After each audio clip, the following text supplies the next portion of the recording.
"We found you a room, Mom," my son said, sliding the nursing home brochure across my own dining table like he was offering me dessert instead of a quiet eviction. I looked at the glossy cover first, not at him. A smiling white-haired woman sat in a garden chair beneath the words comfort, safety, community, as if loneliness could be softened by good lighting and a cheerful font. Beside Daniel, my daughter-in-law Ashley folded her hands with that careful little smile she used when she wanted cruelty to look like concern. The pot roast was still warm between us. The green beans were in the blue serving dish Thomas bought me on our 25th anniversary. His chair sat empty at the end of the table, the chair no one had touched since the morning the ambulance took him away 6 months earlier. I had set 3 places that evening because Daniel said he and Ashley wanted a family conversation. I should have known by the way Ashley arrived carrying a leather folder instead of flowers. "It's a very respected place," she said softly. "Only 42 miles from here. Clean rooms, activities, nurses on staff. Daniel and I really think this is what's best for you." "What's best for me?" "People always say that when they are about to take something from you." I lifted my eyes to my son. Daniel was 45 now, with gray beginning at his temples and his father's mouth when he was nervous. But all I could see was the little boy who used to run into my bedroom during thunderstorms, clutching his blanket, whispering, "Can I stay with you, Mom?" I had always made room for him. In my bed. In my budget. In my life. And now he could not make room for me in the house where I had spent 46 years making everyone else comfortable. "Did you choose this place?" I asked him. He cleared his throat and looked at Ashley before answering.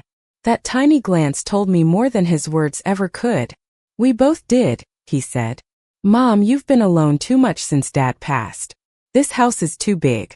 The stairs are steep. The yard is a lot. And honestly, it doesn't make sense for you to rattle around in a 4-bedroom house by yourself." Ashley nodded, encouraged by his voice. "Exactly. And Daniel and I have been thinking about the future. This house should be used by a family that still has one." The fork in my hand stopped halfway to my plate. Not because the words surprised me, because they didn't. Some betrayals arrive like lightning. Others move in quietly, change the curtains, measure the kitchen, and wait for you to notice they have already claimed the place where you sleep. I set the fork down carefully. "A family that still has one," I repeated. Ashley's cheeks colored, but she did not apologize. Daniel stared at his water glass as if the answer might be floating there among the ice cubes. "That's not how she meant it," he said. "Then how did she mean it?" I asked. The dining room went still. The old wall clock ticked behind me, the same clock Thomas used to wind every Sunday night, even after I told him no one wound clocks anymore. He said some things deserved to be cared for even when the world called them outdated. I wondered what he would have said if he could see his son sitting there, letting his wife reduce me to a problem that needed relocation. Ashley reached into her folder and pulled out a few papers. "No one is asking you to decide everything tonight, Margaret. But the facility has a waiting list, and we were lucky to get you considered. They just need a preliminary signature to start the process." She placed a pen beside the brochure. My own pen. The silver one from the sideboard drawer.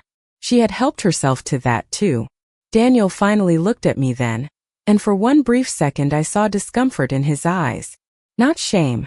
Not love struggling to rise.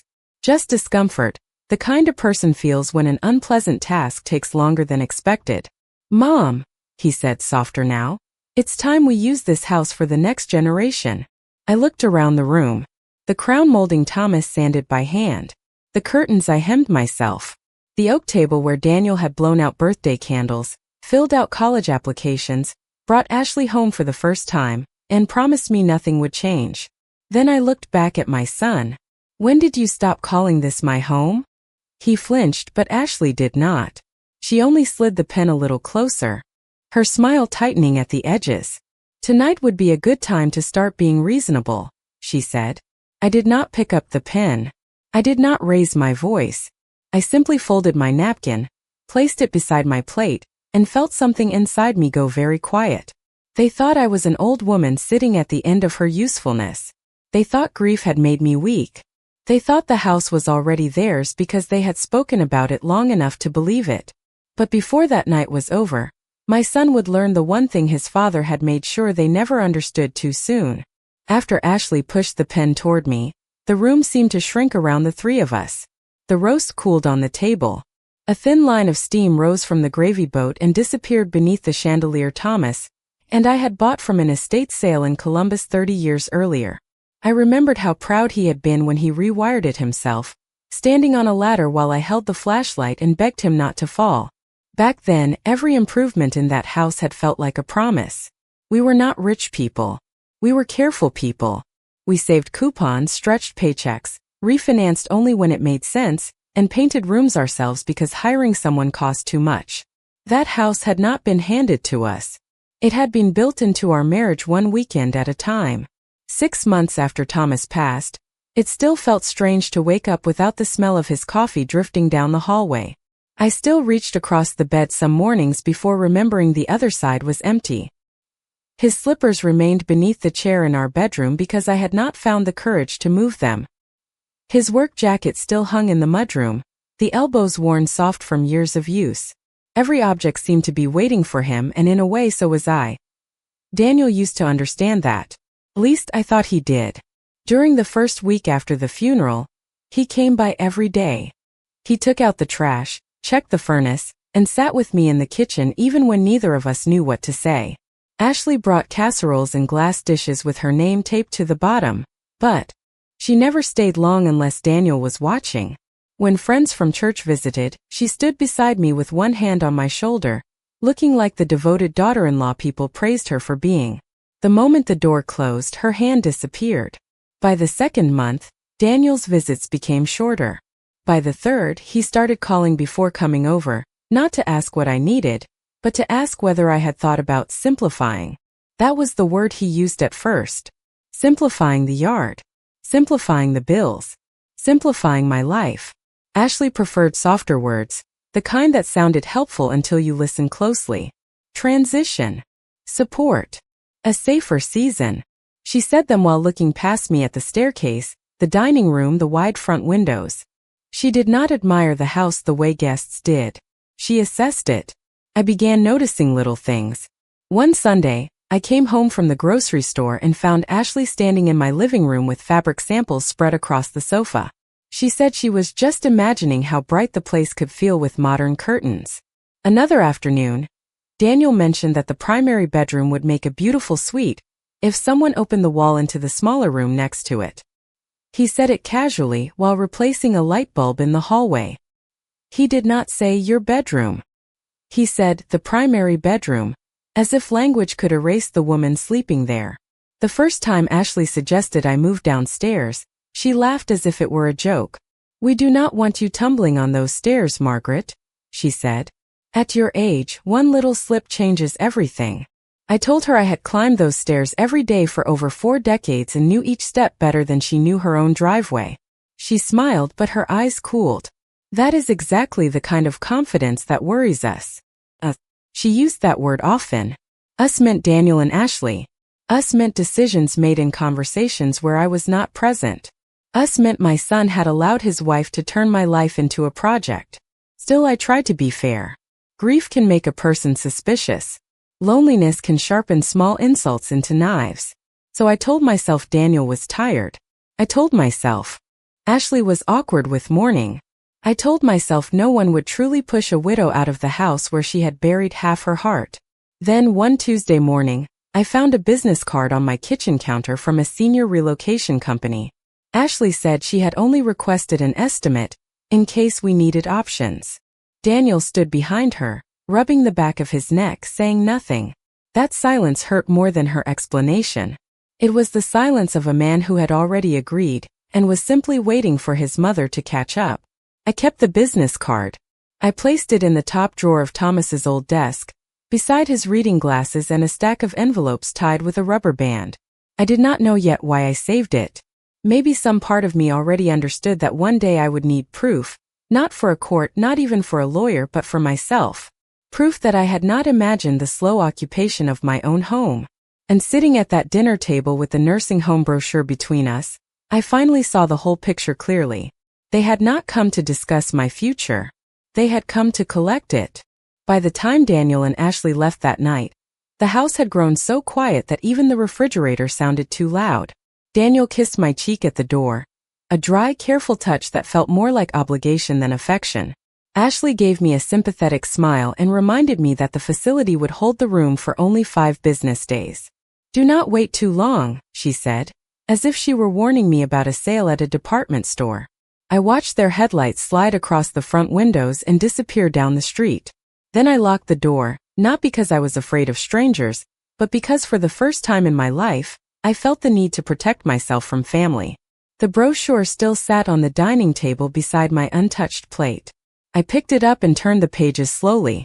There were photographs of bright hallways, a craft room, a small chapel, and a courtyard with raised flower beds. It looked pleasant enough, which somehow made it worse. A cruel thing does not stop being cruel because someone prints it on glossy paper. On the back page, someone had circled the monthly rate in blue ink. Ashley's handwriting. I knew it because she made her letter E with a sharp little hook, like it was trying to catch something. I set the brochure down and walked through the house room by room, turning off lamps, touching the backs of chairs, straightening things that did not need straightening. In the living room, 3 framed photographs had been moved from the mantel to the side table.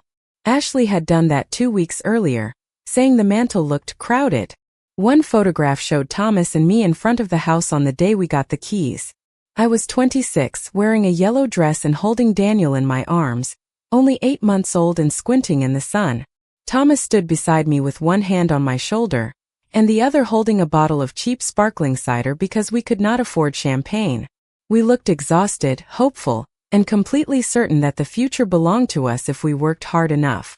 I carried that photograph back to the center of the mantel. Then I stood there staring at it for a long time. This was what Ashley did so well. She did not seize things all at once. She shifted them by inches. A picture moved here. A chair angled there. A suggestion made over coffee. A warning spoken in front of Daniel so he would feel responsible if he disagreed. She entered a room and left it slightly less mine. The guest towels became outdated. The wallpaper in the downstairs bathroom became depressing. The rose bushes Thomas planted became too much maintenance. Even my recipes were not safe. Last Thanksgiving, she brought store-bought stuffing and said, "I thought we could start making things easier on you." Easier. That word was another door she used to walk through. The next morning, I found her in my kitchen before I had finished my coffee. Daniel had given her a key years ago for emergencies, back when I still believed emergencies meant broken pipes or forgotten medicine, not a daughter-in-law standing in my pantry with a measuring tape. She jumped when she saw me, then laughed too brightly. "Margaret, you startled me. I was just checking the cabinet depth." I looked at the yellow tape stretched across the counter. "For what?" "Future planning," she said. "Nothing urgent." Behind her on my kitchen table sat a folder from a home remodeling company in Dayton. My name was not on it. Daniel's was. I poured my coffee without answering. My hand remained steady, which surprised me. Ashley watched me the way people watch a stove burner they are not sure is on. "You know," she continued, "this kitchen could be beautiful with an open layout. Daniel always said he wished the house had more natural light. Daniel always said." She used my son like a permission slip. "Daniel also used to say he wanted pancakes shaped like dinosaurs," I said. "People say many things before they understand the cost." Her smile faded for half a second. Then she folded the measuring tape with a snap. "We are only trying to help." I looked around the kitchen where I had packed Daniel's school lunches, baked Thomas's birthday pies, and stood awake at 2 in the morning waiting for my son to come home from his first date. "Help usually knocks before using a key," I said. Ashley lifted her chin, wounded in the polished way she had perfected. "I can see this is a bad morning." She gathered her folder, but before leaving, she paused at the doorway and glanced toward the stairs. "Just think about what we discussed. One fall, one small accident, and everything changes." After she left, I stood in the kitchen until my coffee went cold. She wanted me to feel fragile. She wanted me to begin doubting the floor beneath my own feet. But all I felt was something quiet settling in my chest. Not anger exactly, not yet. Recognition. I was finally seeing the pattern without making excuses for the people who had woven it. And once you see a pattern, you cannot go back to pretending it is only thread. That afternoon, I called Daniel and asked him to come by alone. I did not tell him Ashley had been in my kitchen with a measuring tape. I did not mention the remodeling folder or the way she had spoken about one small accident as if she were waiting for gravity to become her ally. I simply said, I would like to talk to my son, not to a committee. He arrived just after 5 still, wearing his office shirt with the sleeves rolled to his elbows. For a moment, standing on the porch with his tie loosened and his hair ruffled by the wind, he looked so much like Thomas that my chest tightened. Then he stepped inside and glanced immediately toward the dining room, as if expecting Ashley to appear and tell him where to stand. She is not here, I said. That is why I asked you to come. He gave a small, tired smile. Mom, if this is about the facility, we really should all be on the same page. I am trying to find out whether there is still a page with just you and me on it. He looked away. That had become his habit lately. When he was a boy, Daniel faced everything directly. A scraped knee. A bad report card. His father's disappointed silence. But now, whenever I asked him something that required a heart instead of an excuse, his eyes found the floor. I led him into the kitchen and poured coffee for both of us, though neither of us touched it. The late afternoon light fell across the table, catching the scratches in the wood, tiny pale lines from decades of homework, grocery lists, birthday cakes, and family dinners. Do you remember sitting here during the blizzard of 1996? I asked. The power went out, and your father made grilled cheese on the camping stove in the garage. Daniel blinked, caught off guard. Yes. You let me sleep downstairs because the wind scared me. You were 9, I said. You kept asking if the roof would come off. A faint smile crossed his face, then vanished as quickly as it came. Mom, memories do not change what is practical now. There it was. Practical. A word people use when compassion becomes inconvenient. I wrapped my hands around my mug. Do you truly believe I cannot live here safely? He exhaled slowly. I think you are 72. I think Dad did a lot more around here than you realize. I think the house is becoming too much. That is not what I asked. His jaw tightened. I think Ashley is right that we need to plan ahead. I nodded once. And where am I in that plan? He looked confused, almost irritated. You are the reason for the plan. No, I said quietly. I am the obstacle in it. The words landed between us with more weight than I expected. Daniel stared at me, and for a second I thought I had reached him. Then his face closed. That is not fair. I almost laughed, but there was no humor left in me. Fair. I thought of the years Thomas and I paid for Daniel's braces, his baseball uniforms, his college textbooks, the down payment assistance he promised to repay and never did. I thought of the winter Ashley wanted a bigger wedding than they could afford, and Thomas quietly covered the difference because Daniel said he did not want to start his marriage with tension. I thought of every time I swallowed my hurt so my son could feel like a good man without doing the work of being one. Tell me something honestly, I said. Did you know Ashley came here this morning? His silence answered before his mouth did.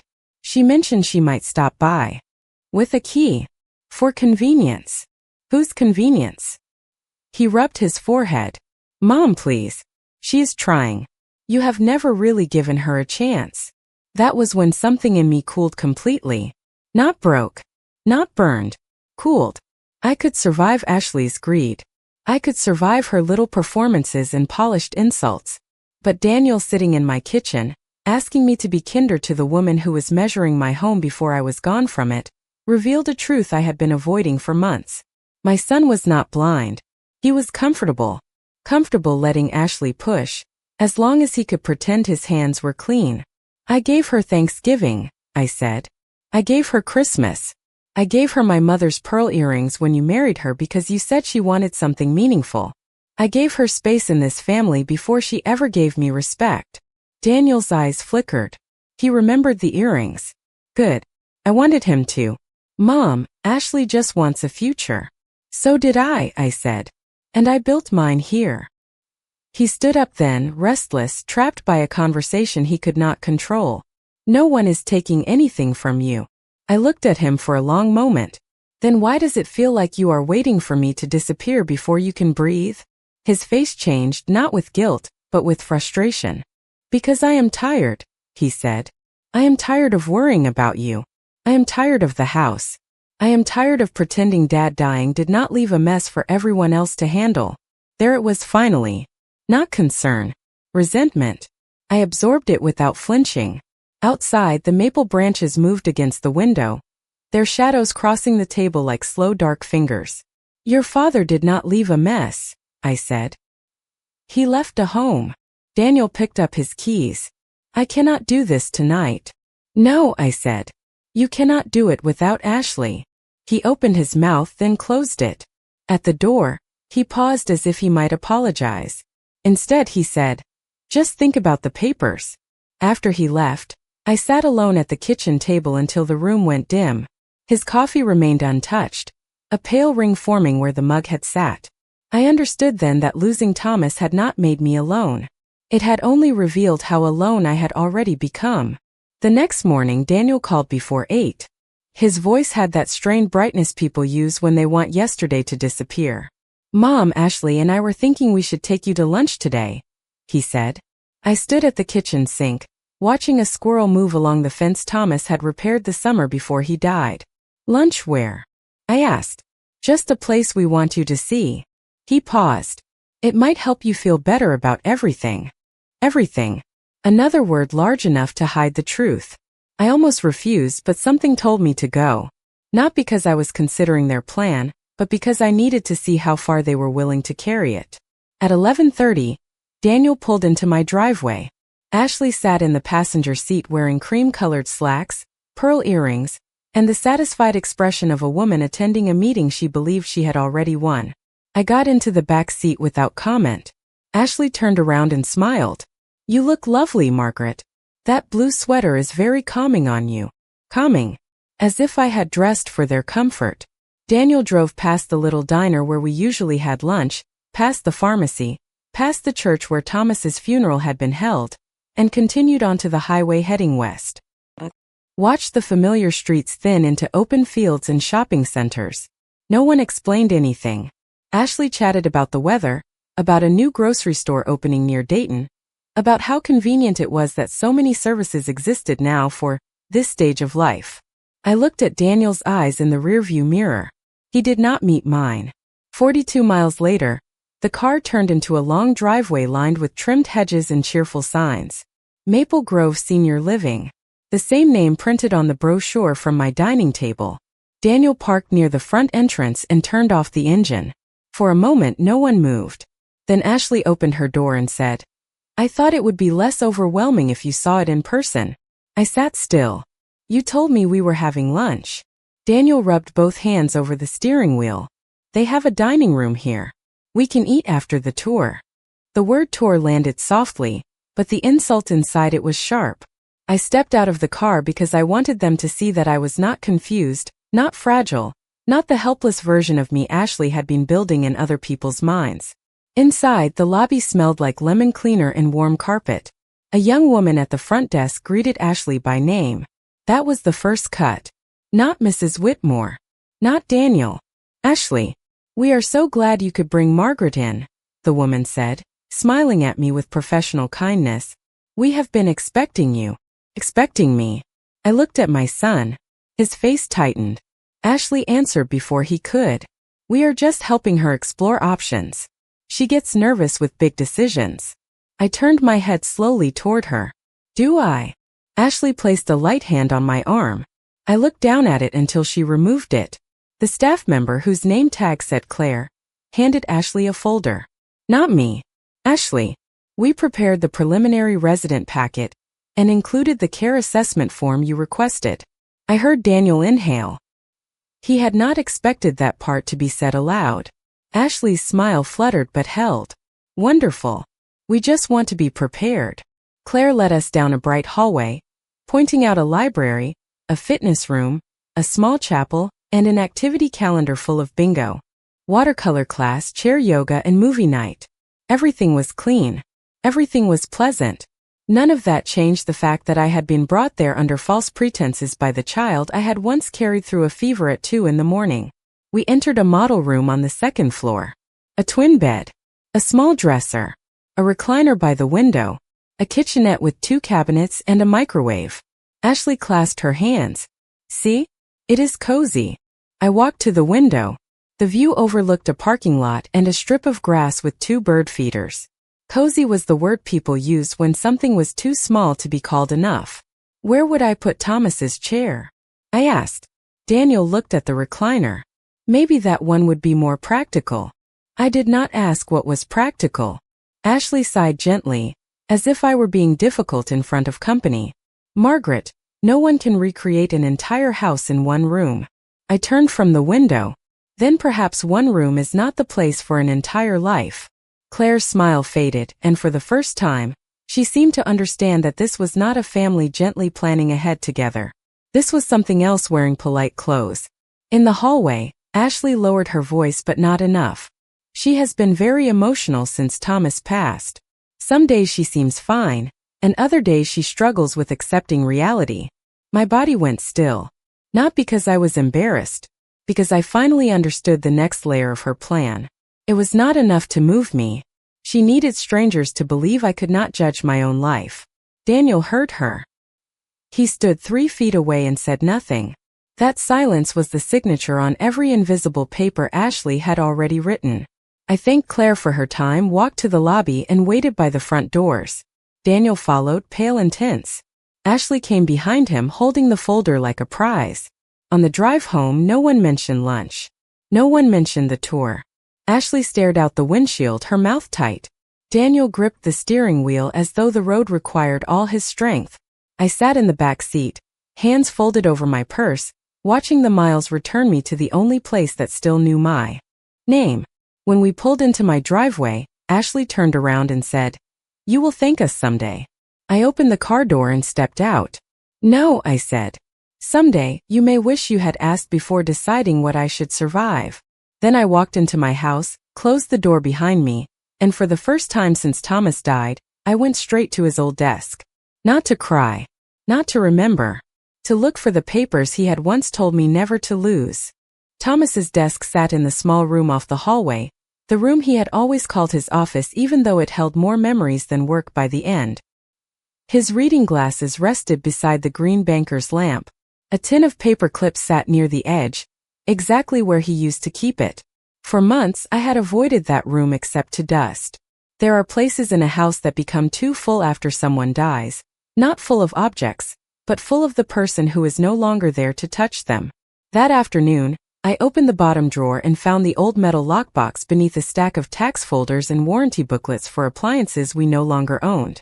The key was taped under the middle drawer, where Thomas had hidden it for 20 years because he believed a good hiding place should be obvious enough for love and invisible enough for greed. My fingers trembled when I unlocked it. Inside were envelopes labeled in his square handwriting. Insurance, bank, cemetery, house. I paused over the last one. House.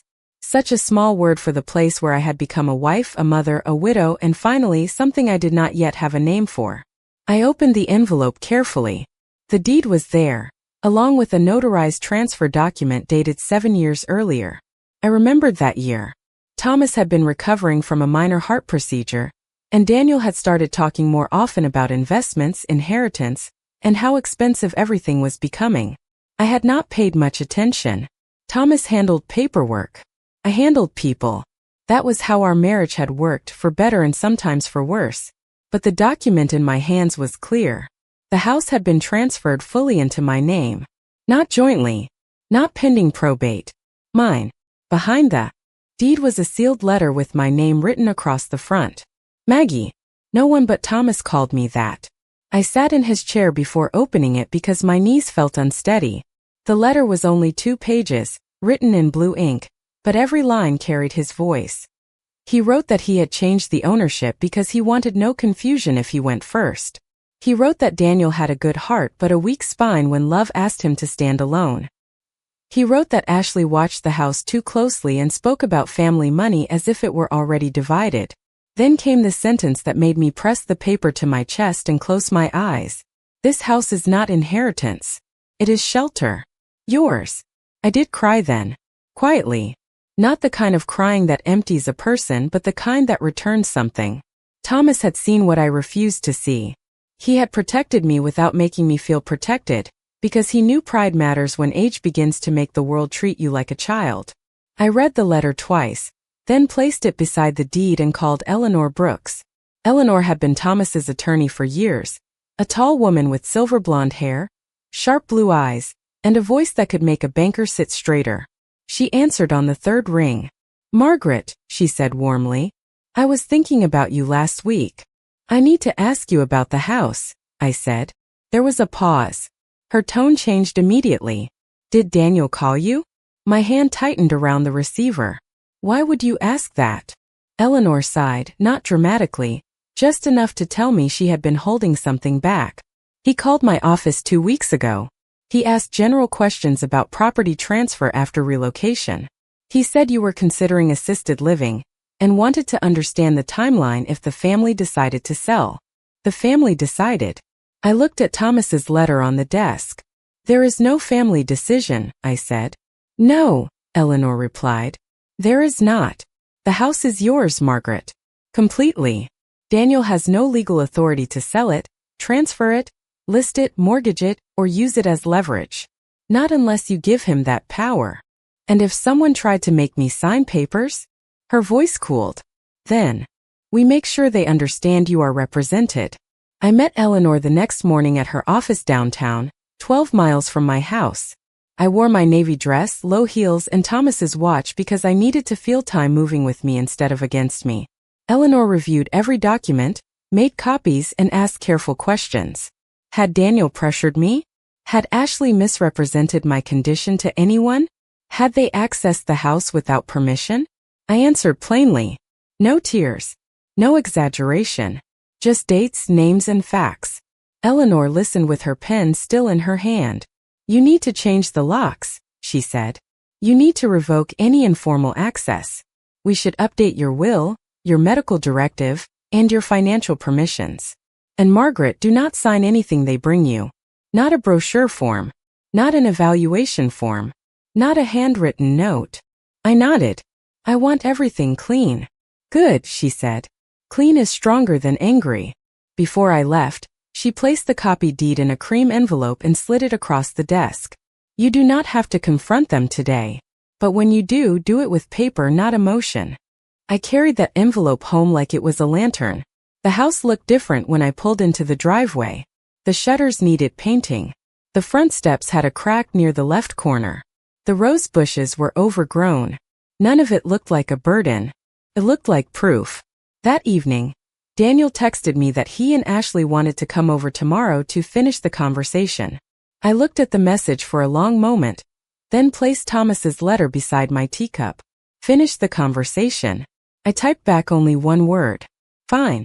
Then I called a locksmith and scheduled him for the following afternoon. The next day, I woke before sunrise and made coffee in the quiet kitchen. I did not sleep much, but I did not feel tired in the way I had for months. Tiredness from grief sits in the bones. This was different. This was the stillness before doing something necessary. I washed the breakfast cup, wiped the counter, and set the dining table for 3 with the same blue plates I had used the night Daniel and Ashley brought the nursing home brochure. Not because I wanted the evening to feel warm, but because I wanted them to understand they were standing inside a life, not an empty property. At 10, the locksmith arrived in a white van with faded lettering on the side. His name was Mr. Alvarez, a polite man in his 60s who had changed the locks once before when Thomas lost his keys during a fishing trip at Lake Erie. He recognized me and asked gently how I was doing. I told him the truth without details. "I am making the house secure." He nodded as if he understood more than I said. By noon, the front door, back door, garage entry, and side porch all had new locks. When he handed me the fresh keys, their edges bright and sharp in my palm, I felt a strange little lift in my chest. Such a small thing, a key. Yet it can decide who enters your life without asking. At 1, I drove to Eleanor's office and signed the updated documents. My will. My medical directive. My financial power of attorney. Eleanor read each page aloud in plain language, making sure every choice was mine. I removed Daniel from every position of authority he had quietly assumed would belong to him. I named Eleanor as my temporary legal contact and added my niece, Rebecca, as the person to call in an emergency. Rebecca lived in Indianapolis, and we were not especially close, but she had sent handwritten cards every month since Thomas died. Sometimes family is not measured by who expects your house. Sometimes it is measured by who remembers your mailbox. Eleanor placed the final papers into a folder and looked at me over her glasses. Are you certain you want to let them come tonight? Yes, I said. They are bringing a pen. I want them to see why I will not use it. She studied me for a moment, then gave the smallest smile. Thomas would be proud of you. I looked down at my hands. The skin was thinner now, the veins more visible, the wedding band loose enough that I had started wearing a guard to keep it in place. Thomas knew before I did, I said. That is what hurts. Eleanor's expression softened. Sometimes the people who love us see the weather changing while we are still admiring the sky. I carried the legal folder home and placed it in the drawer of the sideboard, underneath the clean linen napkins. Then I cooked. I made chicken and dumplings, Daniel's favorite from childhood, because I wanted no one to say I acted out of bitterness. The house filled with the smell of broth, thyme, carrots, and the kind of memory that makes betrayal sharper, because it reminds you how much love was once offered freely. At 6:15, headlights swept across the front windows. I stood in the foyer and watched Daniel try his old key. It did not turn. He tried again, frowning. Ashley stood behind him holding a folder against her chest. I waited until he knocked. When I opened the door, Daniel looked startled. The lock is not working. It is working, I said. Ashley's eyes moved quickly from my face to the door hardware, then back again. She understood before he did. That was always her gift, recognizing shifts in power before anyone named them. You changed the locks? Daniel asked. Yes. Why? I stepped aside. Dinner is getting cold. He hesitated, then entered. Ashley followed more slowly, her heels clicking against the hardwood. She looked around the foyer, and I saw irritation flicker beneath her careful expression. The house had not changed, but access had. That was enough to disturb her. At the table, Ashley placed her folder beside her plate before even unfolding her napkin. Daniel sat across from me, tense and pale. I served the food calmly. For several minutes, we ate in a silence so complete the clink of silverware sounded formal. Finally, Ashley set down her spoon. Margaret, we appreciate dinner, but we really do need to finish what we started. Maple Grove cannot keep the room open forever. Daniel nodded, relieved she had begun. Mom, this does not have to be painful. We brought the forms. If you sign tonight, the transition can be smooth. Smooth for whom? I asked.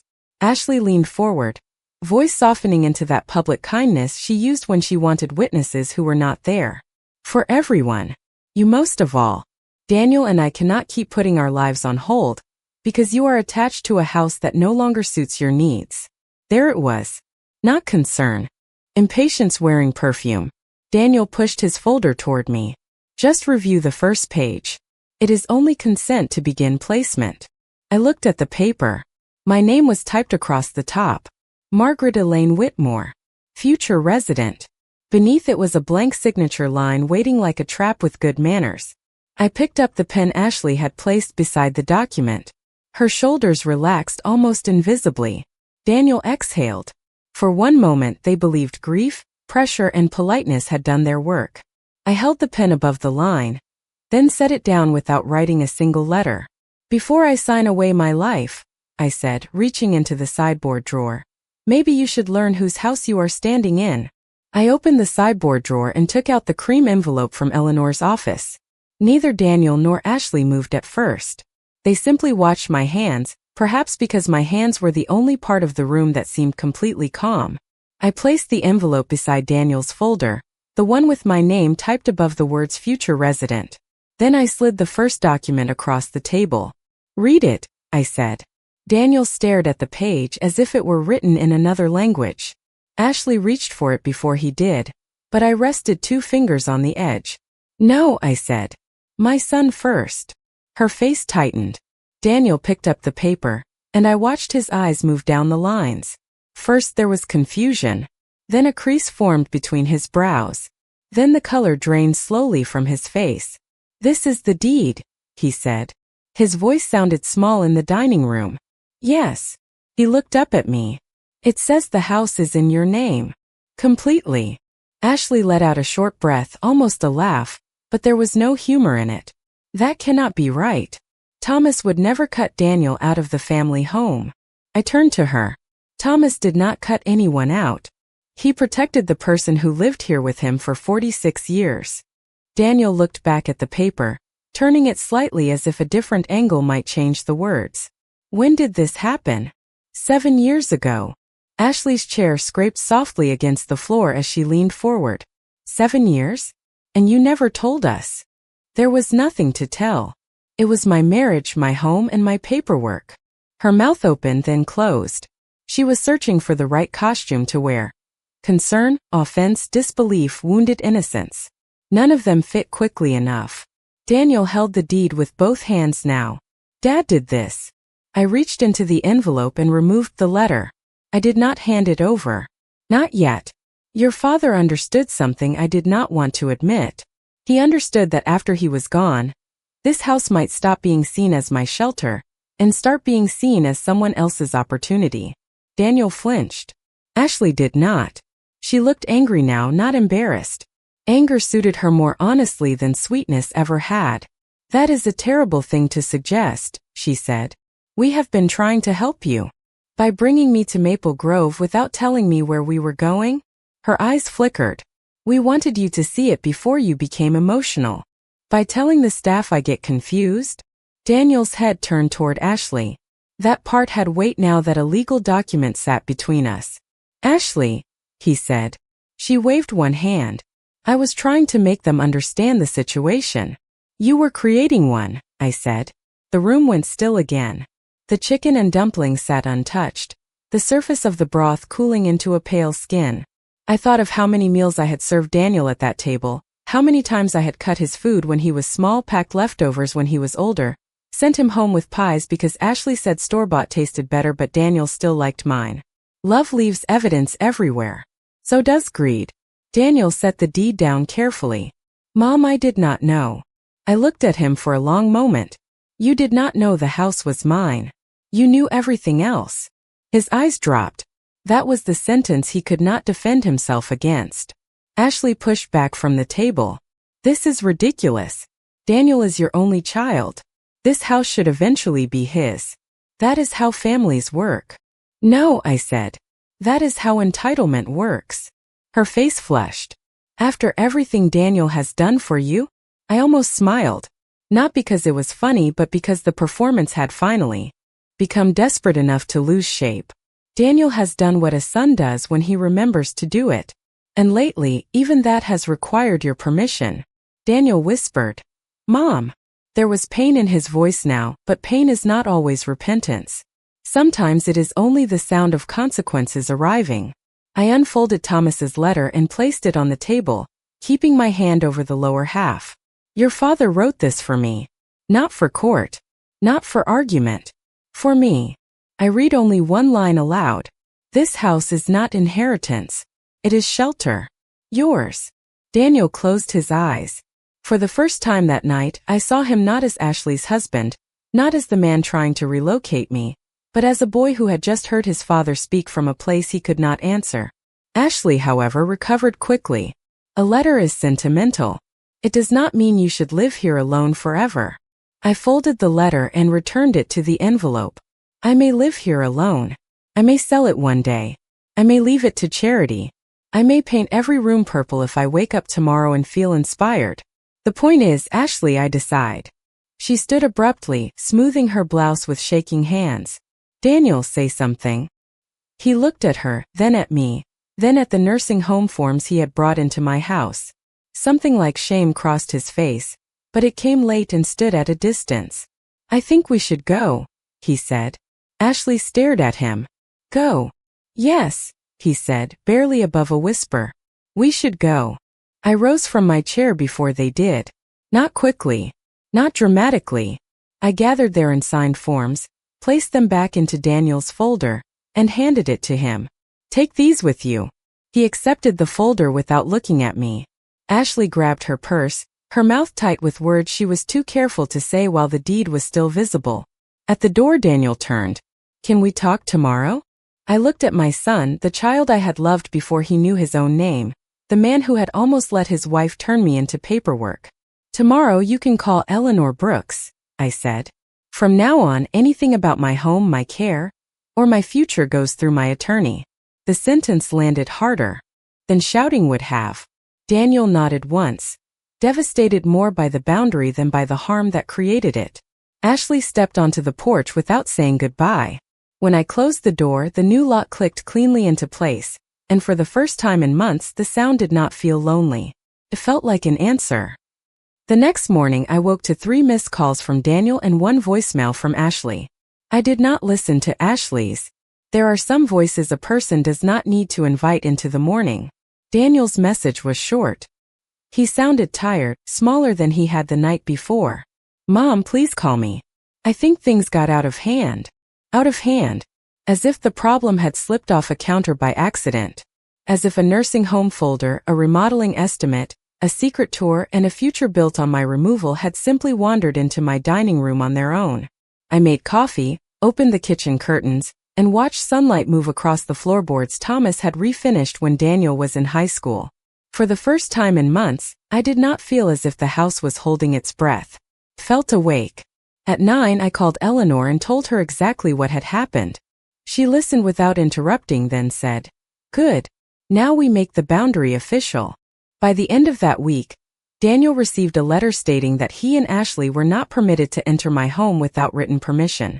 He also received copies of the updated legal documents confirming that he no longer had authority over my medical decisions, finances, or property. I did not do it to punish him. Punishment still requires a desire to teach someone. I was past teaching. I was protecting. 2 days later, Daniel came alone and stood on the porch, hands in his coat pockets, looking through the glass storm door like a boy waiting to be let in after staying out too late. I opened the main door but kept the storm door locked between us. His eyes went straight to the latch. The old Daniel would have laughed and said, "Come on, Mom." This Daniel only swallowed. "Can we talk?" he asked. "We are talking." He looked down. "Ashley is upset. I imagine she is. She feels attacked." I let the silence sit there until he heard himself. A car passed slowly on the street. Somewhere down the block, a dog barked twice and stopped. "Do you feel anything?" I asked. Daniel blinked. "What?" "You told me how Ashley feels. I asked if you feel anything." His face tightened, and for a moment I saw the fight inside him, not between right and wrong, but between habit and truth. "I feel ashamed," he said finally. The words came out rough and used. "I feel like I let things go too far." "No," I said.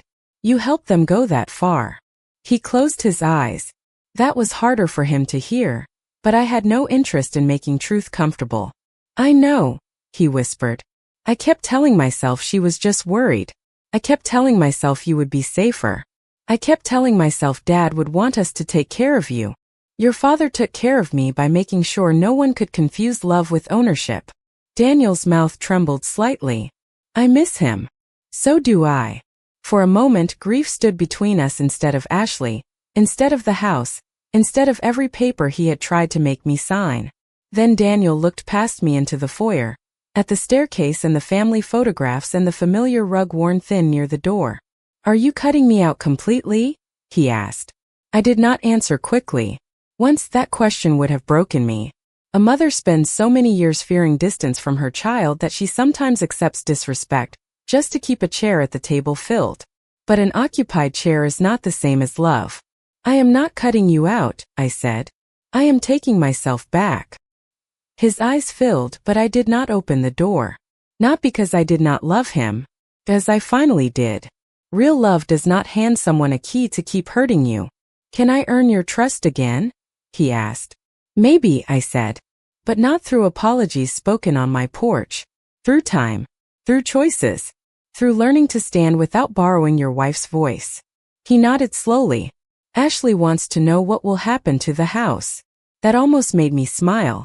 There it was, the real question waiting behind the apology like a hand behind a curtain. "The house will remain mine as long as I want it," I said. "And when I am gone, a large portion of my estate will support a foundation that helps older women facing family pressure, financial manipulation, or forced relocation. Daniel stared at me. You are leaving it to strangers? No, I said. I am leaving it to women who may be sitting at their own dining tables with someone sliding a pen toward them. His shoulders dropped. Not in anger. In defeat. Maybe even understanding. And me? He asked. You will receive what I decide when I decide it. Not because you are my son on paper, but because of the man you choose to become from here. He wiped his eyes quickly, embarrassed by the gesture. I let him have that privacy. I am sorry, Mom, he said. This time I believed he wanted to mean it. That was not the same as believing him completely. I know, I said. Goodbye, Daniel. I closed the door gently. Not with anger. Not with triumph. Just gently. The click of the lock sounded final but not cruel. Over the next few weeks, the house changed in small ways that belonged only to me. I moved Thomas's photograph back to the center of the mantel. I donated the remodeling brochures Ashley had left behind. I planted new lavender along the walkway because I had always wanted lavender, and Thomas had always preferred roses. I kept the roses too. A person can honor the past without letting it own every inch of the garden. Rebecca came from Indianapolis one Saturday and helped me paint the downstairs bathroom a soft green. We ordered sandwiches, spilled primer on an old towel, and laughed when neither of us could reattach the towel bar correctly. It was the first honest laughter I had heard in that house since the funeral. Sometimes Daniel called. Sometimes I answered. Our conversations were careful, but care is not always a bad beginning. Ashley did not come back. Her key no longer worked, and neither did her sweetness. On the first warm morning of spring, I sat on the front porch with my coffee while sunlight touched the shutters, the steps, the overgrown roses, and the crack in the walkway I still needed to fix. The house was not perfect. Neither was I. But it was mine. Not because a deed said so, though it did. Not because Thomas had protected it, though he had. It was mine because I had finally stopped asking permission to remain inside my own life. For years, I believed being a mother meant keeping the door open no matter who walked through it. Now I know better. A home is not proven by how many people you allow to enter. Sometimes it is proven by the strength it takes to close the door, turn the lock, and sit peacefully in the room that was always yours.